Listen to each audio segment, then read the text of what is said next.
the Foreign Minister reiterated Pakistan's commitment to multilateralism and the UN Charter.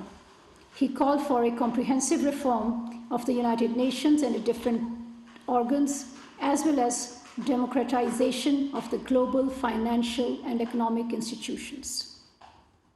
The Foreign Minister stressed the importance of a plan for emergency actions and systemic reforms in the international financial and technology architecture. He also presented a concrete plan of action for reviving effective multilateralism and underscored that reform of the Security Council must be decided by consensus and should improve democratization of the Council. The Foreign Minister also had important meetings with UN Deputy Secretary General Amina Mohammed and President of the UN General Assembly Saba Karossi yesterday. During the meeting, he briefed them about Pakistan's relief and recovery efforts in the wake of recent floods in Pakistan. This morning, Foreign Minister Bilawal Bhutto Zardari held a meeting with British Minister of State for South Asia and Commonwealth at FCDO, Lord Tariq Ahmed, where matters of bilateral and regional cooperation were discussed. Today, the Foreign Minister will meet the UN Secretary General to marshal international support for Pakistan's long-term recovery, rehabilitation and restoration plan based on the post-disaster needs assessment. As you all know, Secretary General of the Organization of Islamic Cooperation, His Excellency Mr. Hussein Brahim Taha, visited Pakistan and Azad Jammu and Kashmir on his first country visit from 10 to 12 December 2022. During the visit, the Secretary General called on the Prime Minister of Pakistan and held delegation-level meeting with Foreign Minister Bilawal Bhutto Zardari. He also visited Azad Jammu and Kashmir, where he met with the President and Prime Minister of HAK. He visited the line of control in Kashmir and met with victims of cross-LOC shelling who shared details of their suffering in an interactive session. The Secretary General shared his initial impressions about the situation in IIOJK in a joint media briefing with the Foreign Minister. He reaffirmed OIC's commitment and solidarity with the people of Jammu and Kashmir and to their right to self-determination in accordance with relevant UN Security Council resolutions. Secretary General's visit to Azad Jammu and Kashmir comes 3 years after India's illegal and unilateral actions in Indian illegally occupied Jammu and Kashmir. The visit also marks implementation of a comprehensive action plan on IIOJK agreed by OIC at the 48th CFM held in Islamabad last March. The Secretary General will share his finding at the next CFM. You would recall that last week, Foreign Minister was in Indonesia and Singapore from 6 to 9 December 2022. We have already briefed you on the Indonesia visit.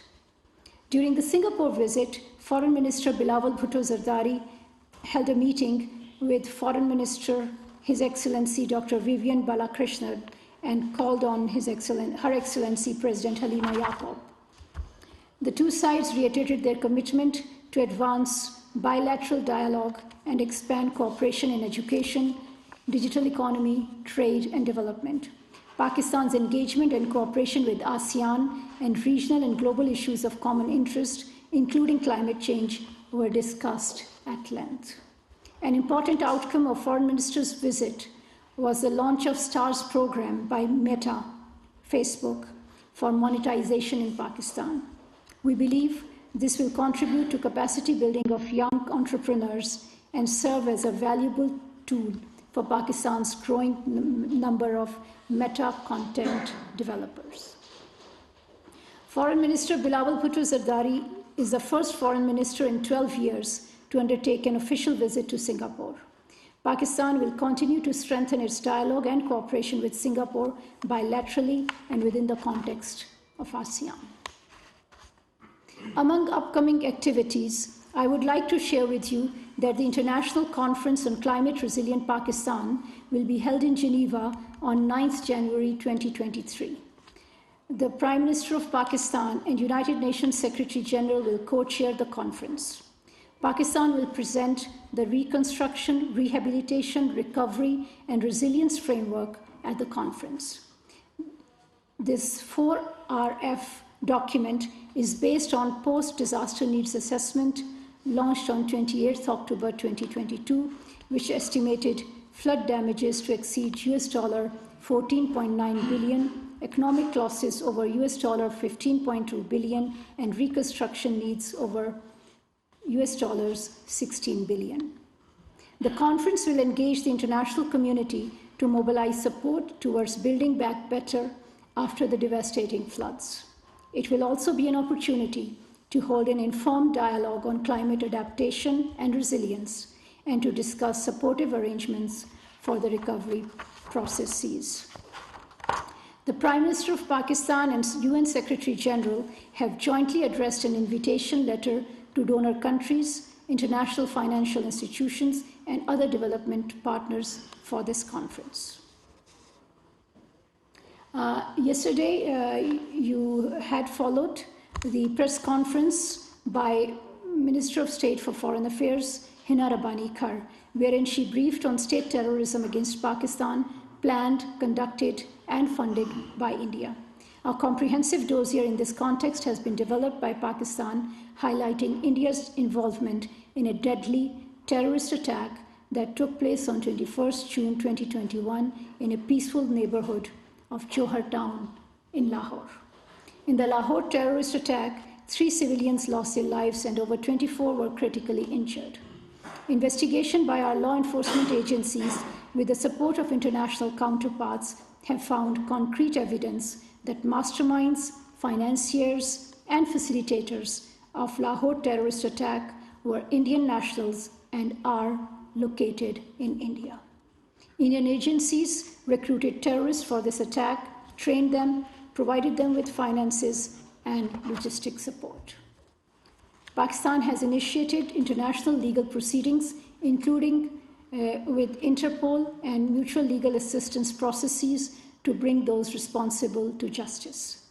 Substantiated by forensic evidence, these findings have been documented in a dossier which was shared yesterday by Foreign Secretary Dr. Asad Majid Khan with members of the diplomatic community.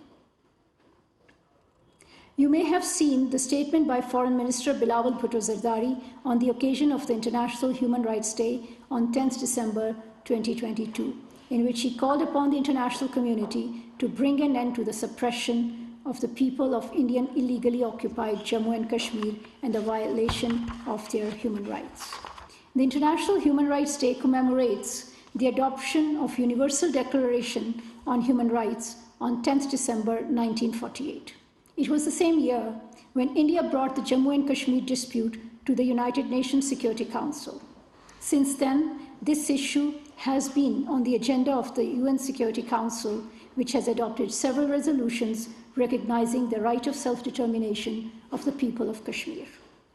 Notwithstanding these stipulations in UNSC resolutions, 70 years later, the oppressed people of IIOJK remain deprived of their freedom, rights, and dignity.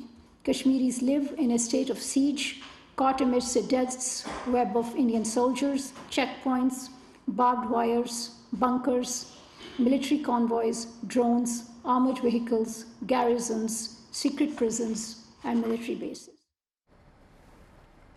तर्जुमान दफ्तर ख़ारजा Mumtaz Zahra Bloch की हफ्तावार news briefing जारी थी।